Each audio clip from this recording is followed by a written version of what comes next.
But in the bullshit department, a businessman can't hold a candle to a clergyman. Because I got to tell you the truth, folks. I got to tell you the truth. When it comes to bullshit, big time, major league bullshit, you have to stand in awe of the all-time champion of false promises and exaggerated claims, religion. No contest. No contest.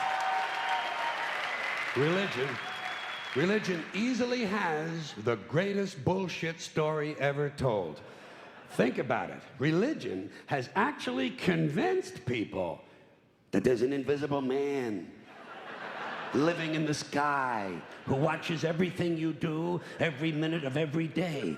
And the invisible man has a special list of 10 things he does not want you to do. And if you do any of these 10 things, he has a special place full of fire and smoke and burning and torture and anguish where he will send you to live and suffer and burn and choke and scream and cry forever and ever till the end of time. But he loves you.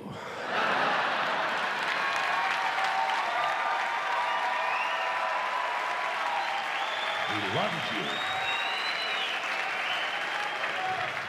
you. He loves you and he needs money. He always needs money. He's all powerful, all perfect, all knowing, and all wise. Somehow, just can't handle money. Religion takes in billions of dollars. They pay no taxes, and they always need a little more. Now, you talk about a good bullshit story. Holy shit.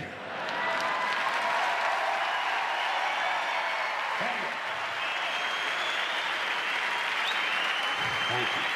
But, thank you. Thank you very much.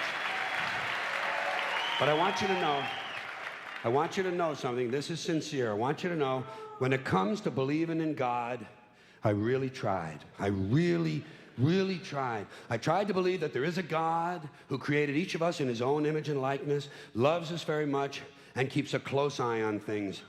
I really tried to believe that, but I gotta tell you, the longer you live, the more you look around, the more you realize something is fucked up. Something is wrong here. War, disease, death, destruction, hunger, filth, poverty, torture, crime, corruption, and the ice capades.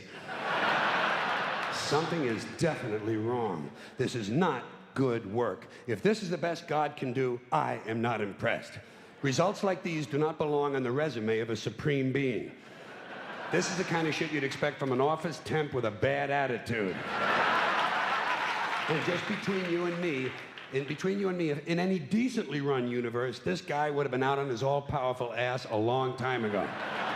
And by the way, I say this guy because I firmly believe, looking at these results, that if there is a God, it has to be a man. No woman could or would ever fuck things up like this.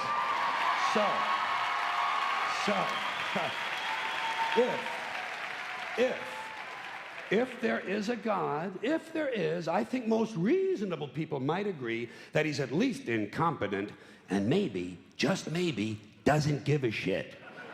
Doesn't give a shit, which I admire in a person and which would explain a lot of these bad results.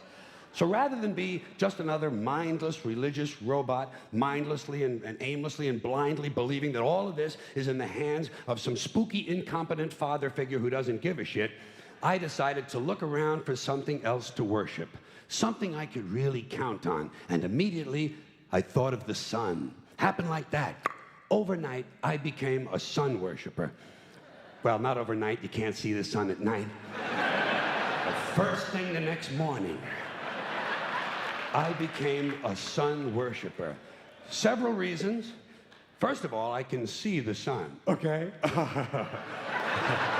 Yeah. Unlike some other gods I could mention, I can actually see the sun.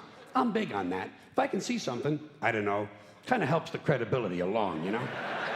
So every day I can see the sun as it gives me everything I need: heat, light, food, flowers in the park, reflections on the lake, an occasional skin cancer, but hey, at least there are no crucifixions, and we're not setting people on fire simply because they don't agree with us.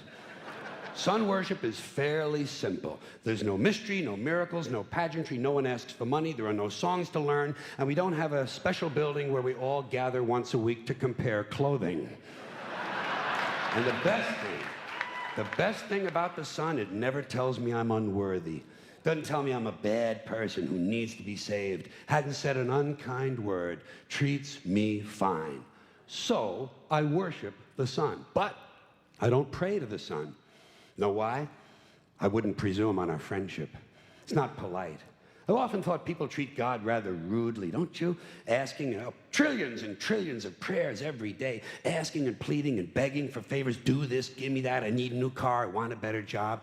And most of this praying takes place on Sunday, his day off. It's not nice, and it's no way to treat a friend. But people do pray, and they pray for a lot of different things. You know, your sister needs an operation on her crotch.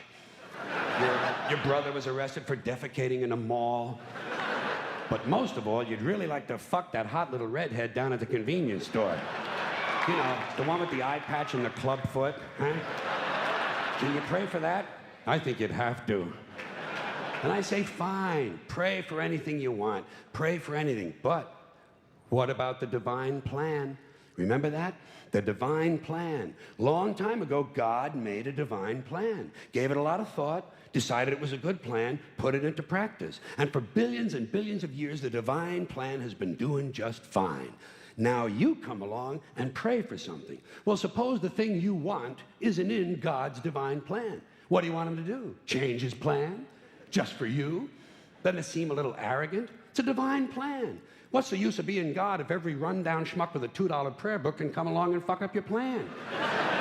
And here's something else, another problem you might have. Suppose your prayers aren't answered. What do you say? Well, it's God's will. Thy will be done. Fine, but if it's God's will and he's going to do what he wants to anyway, why the fuck bother praying in the first place? Seems like a big waste of time to me. Couldn't you just skip the praying part and go right to his will? It's all very confusing. So to get around a lot of this, I decided to worship the sun. But as I said, I don't pray to the sun. You know who I pray to? Joe Pesci. Joe Pesci. Joe Pesci. Two reasons. First of all, I think he's a good actor, okay? To me, that counts. Second, he looks like a guy who can get things done. Joe Pesci doesn't fuck around. Doesn't fuck around. In fact, Joe Pesci came through on a couple of things that God was having trouble with.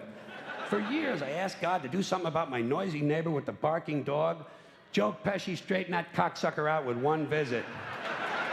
It's amazing what you can accomplish with a simple baseball bat. So I've been praying to Joe for about a year now. And I noticed something. I noticed that all the prayers I used to offer to God and all the prayers I now offer to Joe Pesci are being answered at about the same 50% rate. Half the time I get what I want, half the time I don't. Same as God, 50-50. Same as the four-leaf clover and the horseshoe, the wishing well and the rabbit's foot. Same as the mojo man. Same as the voodoo lady who tells you your fortune by squeezing the goat's testicles. It's all the same, 50-50. So just pick your superstition, sit back, make a wish, and enjoy yourself. And for those of you who look to the Bible for moral lessons and literary qualities, I might suggest a couple of other stories for you. You might want to look at The Three Little Pigs. That's a good one. Has a nice, happy ending. I'm sure you'll like that. Then there's Little Red Riding Hood, although it does have that X-rated part where the big bad wolf actually eats the grandmother, which I didn't care for, by the way. And finally, I've always drawn a great deal of moral comfort from Humpty Dumpty. The part I like the best, all the king's horses and all the king's men couldn't put Humpty Dumpty back together again. That's because there is no Humpty Dumpty and there is no God. None, not one, no God, never was. In fact, I'm gonna put it this way. If there is a God, may he strike this audience dead. See, nothing happened. Nothing happened. Everybody's okay. All right? Tell you what.